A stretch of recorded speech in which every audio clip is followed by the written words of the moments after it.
New classification of periodontal and peri-implant diseases. Clinical decision tree for staging and grading. Let's begin with step number 1. Let's say a new patient comes to your practice. Whenever you are seeing a new patient, we should first ask if they are having full mouth radiograph of adequate diagnostic quality. If yes, you have to check for any detectable marginal bone loss. If that is present, then this is a suspected case of periodontitis.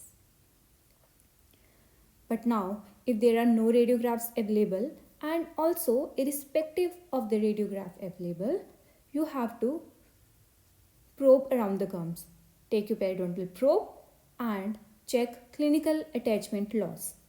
If the clinical attachment loss is present, then this is a case of suspected periodontitis.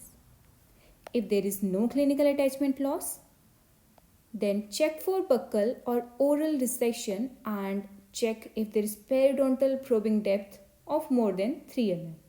If the probing depth of more than 3 mm is present, this is a case of suspected periodontitis.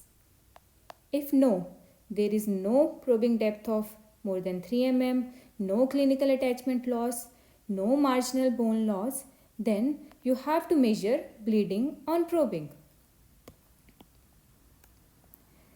Then while measuring bleeding on probing,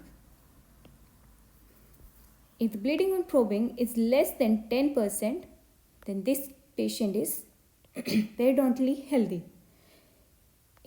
If the bleeding on probing is more than 10%, this is a case of suspected gingivitis. The patient is having gingivitis.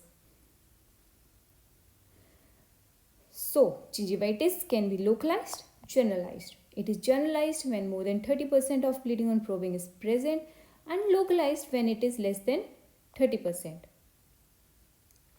So, when the patient have no detectable bone loss, there is no clinical attachment loss, when there is no periodontal pocket depth of more than 3 mm and their bleeding on probing is more than 10%, this is a case of gingivitis. But if the patient is having detectable marginal bone loss or clinical attachment loss or buccal periodontal pocket depth of more than 3 mm, this is a case of suspected periodontitis. Now we will further proceed to step number 2.